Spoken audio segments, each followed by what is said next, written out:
Hi, welcome to the video. നമ്മുടെ ഇന്നത്തെ video KSRTCയുടെ city ride double decker open deck double decker ബസ്സിനെ കുറിച്ചാണ്.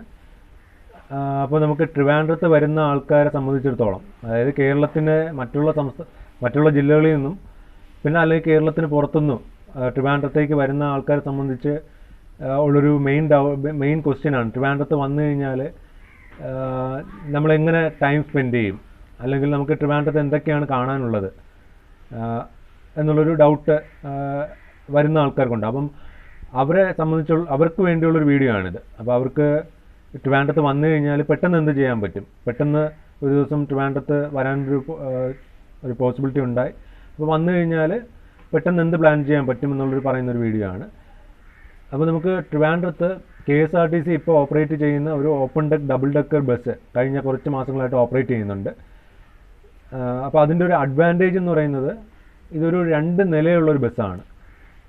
താഴത്തെ നില കംപ്ലീറ്റ്ലി ക്ലോസ്ഡ് ആണ്, മുകളിലത്തെ നില കംപ്ലീറ്റ്ലി ഓപ്പൺ ആണ്. നമുക്ക് മുകളിൽ എറൗണ്ട് ഒരു 30-40 സീറ്റ് ഉണ്ടാവും.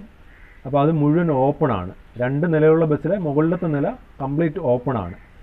അപ്പോൾ ഈ ബസ്സിൻ്റെ മുകൾ ഭാഗത്ത് നമുക്ക് ആ മുകളിലത്തെ നിലയിലിരുന്ന് ട്രിവാൻഡ്രം സിറ്റി മൊത്തം ചുറ്റിക്കാണാം.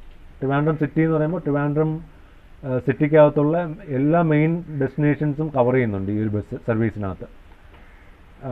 മെയിൻ ഡെസ്റ്റിനേഷൻസ് എന്ന് പറയുമ്പോൾ ട്രിവാൻഡ്രത്ത് വരുന്ന ആൾക്കാർ, ഇപ്പോൾ ട്രിവാൻഡ്രത്ത് നേരത്തെ വന്നിട്ടില്ല, ആദ്യമായിട്ട് വരുന്ന ഒരാളാണെങ്കിൽ അവരെ സംബന്ധിച്ച് ഒരു പ്രധാനപ്പെട്ട ഒരു പോയിൻ്റാണ് ഈ പറഞ്ഞ നമ്മുടെ സെക്രട്ടേറിയറ്റ്. കേരളത്തിൻ്റെ ഭരണസിരാ കേന്ദ്രം എന്ന് പറയുന്ന സെക്രട്ടേറിയറ്റ്, പിന്നെ നിയമസഭാ മന്ദിരം, ഇതെല്ലാം ട്രിവാൻഡ്രത്ത് ഇതിൻ്റെ എല്ലാം ഫ്രണ്ടിൽ കൂടെയായി ബസ് പോകുന്നത്. അപ്പോൾ നമുക്ക് നോർമൽ ഒരു ബസ്സിനകത്ത് ഇരുന്ന് കഴിഞ്ഞാൽ ഈ സെക്രട്ടേറിയറ്റൊന്നും നമുക്ക് നല്ല ഒരു വിസിബിലിറ്റി കിട്ടത്തില്ല. അതിനകത്ത് ഇരുന്നിട്ട് നമുക്ക് സെക്രട്ടേറിയറ്റിൻ്റെ ഒരു വിസിബിലിറ്റി ഫുള്ളായിട്ട് കിട്ടത്തില്ല. പക്ഷേ ഒരു ഡബിൾ ഡെക്കിൻ്റെ ഈ പറഞ്ഞ ഓപ്പൺ ഡെക്കിൻ്റെ മുകളിലിരിക്കുമ്പോൾ നമുക്ക് നല്ലൊരു വിസിബിലിറ്റി കിട്ടും. സെക്രട്ടേറിയറ്റ് നേരിട്ട് അടുത്ത് കാണുന്ന ഒരു ഫീല് കിട്ടും. പിന്നെ അതുപോലെ നിയമസഭാ മന്ദിരം, പിന്നെ മ്യൂസിയം, സൂ, ഇതെല്ലാം കറങ്ങി ചുറ്റിയാണ് പോകുന്നത്. ഇതിൻ്റെ എല്ലാം ഫ്രണ്ടിൽ കൂടിയാണ് പോകുന്നത്. അപ്പോൾ പിന്നെ നമുക്ക് ഇവിടുന്ന് നേരെ ശംഖുമുഖം പോകുന്നുണ്ട്, ബീച്ചിലേക്ക് പോകുന്നുണ്ട്. അപ്പോൾ നമുക്ക് ട്രിവാൻഡ്രത്തേക്ക് നിങ്ങൾ പെട്ടെന്ന് വന്നൊരു ട്രിപ്പ് ചാർട്ട് ചെയ്ത് വരികയാണെങ്കിൽ, വേറെ സ്ഥലങ്ങളിൽ നിന്ന് ട്രിവാൻഡ്രത്തേക്ക് വരുമ്പോൾ നിങ്ങൾ വേറൊന്നും വേണ്ട, ഞാൻ ആ ബുക്ക് ചെയ്യേണ്ട നമ്പർ ഞാൻ ഇതിൻ്റെ ഡിസ്ക്രിപ്ഷൻ ബോക്സിൽ കൊടുക്കാം.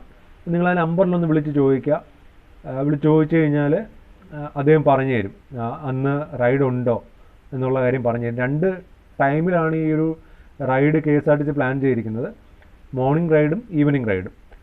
മോർണിംഗ് റൈഡ് ജനറലി ആളുണ്ടെങ്കിൽ മാത്രമേ ആ സർവീസ് ഉണ്ടാകത്തുള്ളൂ. കാര്യം ടൂറിസ്റ്റ് എപ്പോഴും പ്രിഫർ ചെയ്യുന്ന വൈകുന്നേര സമയങ്ങളിലായിരിക്കും. അപ്പം വൈകുന്നേരത്തെ ഈവനിങ് റൈഡായിരിക്കും കൂടുതൽ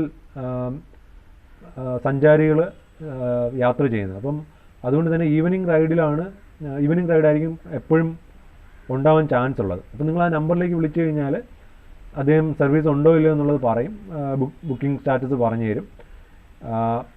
എന്നിട്ട് സീറ്റ് ഉണ്ടെങ്കിൽ നിങ്ങൾക്ക് സീറ്റ് പ്രൊവൈഡ് ചെയ്ത് തരും.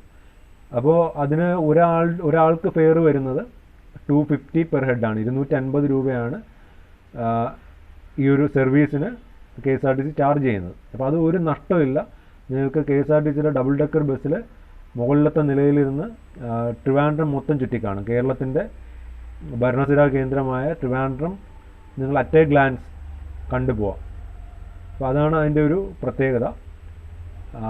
പിന്നെ ഇത് പോകുന്നത് എയർപോർട്ടിൻ്റെ ഫ്രണ്ടിൽ കൂടെയൊക്കെയാണ് പോകുന്നത്. അപ്പം നമുക്ക് ആ ഫ്ലൈറ്റ് ടേക്ക് ഓഫ് ചെയ്യുന്ന ടൈമൊക്കെ ആണെങ്കിൽ ചിലപ്പോൾ അവിടെ ഹോൾട്ട് ചെയ്യുമായിരിക്കും. അവിടെ നിർത്തി നമ്മൾ പോകുന്ന ടൈമിൽ ഫ്ലൈറ്റ് ടേക്ക് ഓഫ് ചെയ്യുന്ന ടൈമാണെങ്കിൽ അവിടെ ഒന്ന് ജസ്റ്റ് സ്റ്റോപ്പ് ചെയ്ത് അത് കാണാനുള്ളൊരു അവസരം കൂടി അവർ ചെയ്തു തരും. അതിലും ഒരു അഡ്വാൻറ്റേജ് ഉള്ളത്, നമുക്കൊരു സാധാരണ ഒരു ബസ്സിനകത്ത് ഇരുന്ന് കഴിഞ്ഞാൽ നമുക്ക് എയർപോർട്ടിനകത്തേക്ക് ഒരു വിസിബിലിറ്റി ഉണ്ടാകത്തില്ല. പക്ഷേ ഡബിൾ ഡെക്കറിൻ്റെ മുകളിലത്തെ നിലയിൽ ഇരുന്ന് കഴിഞ്ഞാൽ എയർപോർട്ട് കംപ്ലീറ്റ് ആയിട്ട് കാണാൻ പറ്റും. അപ്പോൾ അതാണ് അതിൻ്റെ ഒരു പ്രത്യേകത. അപ്പോൾ ഇതൊരു ഷോർട്ട് വീഡിയോ ആണ്, ഈ ഒരു വീഡിയോ ഇവിടെ നിർത്തുന്നു. അപ്പോൾ ഞാൻ ട്രിവാൻഡ്രത്ത് എത്തുന്നവരെ സംബന്ധിച്ചുള്ളൊരു വീഡിയോ ചെയ്യണമെന്ന് ഉള്ളതുകൊണ്ട് ചെയ്തതാണ്. അത് നിങ്ങൾ എന്തെങ്കിലും ട്രിവാൻഡ്രത്ത് വരികയാണെങ്കിൽ ഈ ഒരു ഡബിൾ ഡെക്കർ റൈഡ് ഒന്ന് എക്സ്പീരിയൻസ് ചെയ്യുക. അപ്പോൾ ഈ വീഡിയോ ഇവിടെ നിർത്തുന്നു. Thanks for watching.